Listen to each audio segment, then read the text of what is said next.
I think you need to tighten up defensively a little bit. I think that the D-men get spread apart a little bit, and you kind of give up the middle of the ice. And I mean, first thing they tell you in pro is those dots are your friend. You play dots in, keep everything to the outside. You're not going to beat anybody in the NHL from the outside of those dots.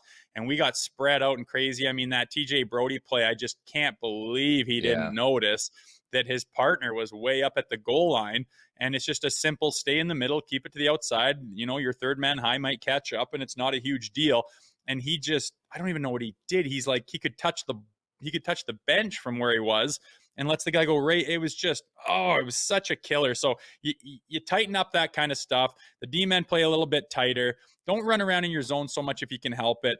Lay the body on that 19. I mean, have an understanding and an awareness of when he's out there and try to take away that time and space. But again, a couple minor adjustments there and a little bit of puck luck. You can't expect Bobber to stand on his head like that every single game, or he will steal a series. But you know, it could be a very different game on Thursday. And again, there's reason that not everyone is thinking the sky's falling right now.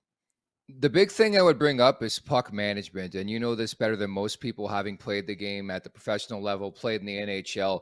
And this is dating back to the Tampa series, and we saw it in bits and pieces throughout this season.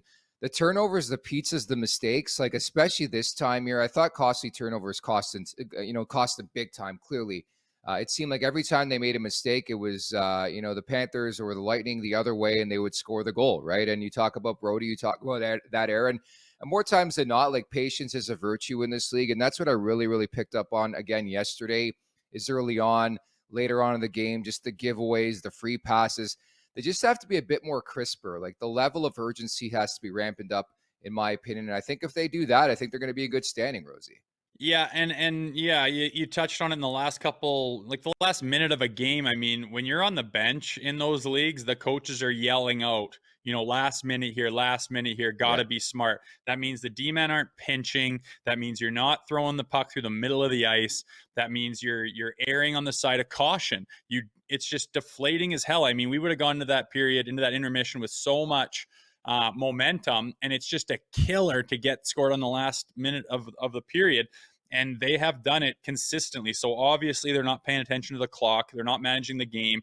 I mean, everyone should be yelling out, you know, last minute, last minute. Whoever you put on the ice out there has to be one of your most responsible guys out there, especially when you've scored a goal and you own the momentum. That's especially when you got to tighten up, keep the middle safe, keep it dots out, and keep the puck out of your net in the last minute. It is such a killer. I mean, there's nothing better than burying that unexpected goal with a minute left, and the whole bench is just like, didn't expect that. And you go into the dressing room and everyone's kind of, all right, we're rocking and rolling here. It's a big positive environment, and you carry that into that next period. It's a killer, and they've been doing it a lot. So that's something they could absolutely tighten up.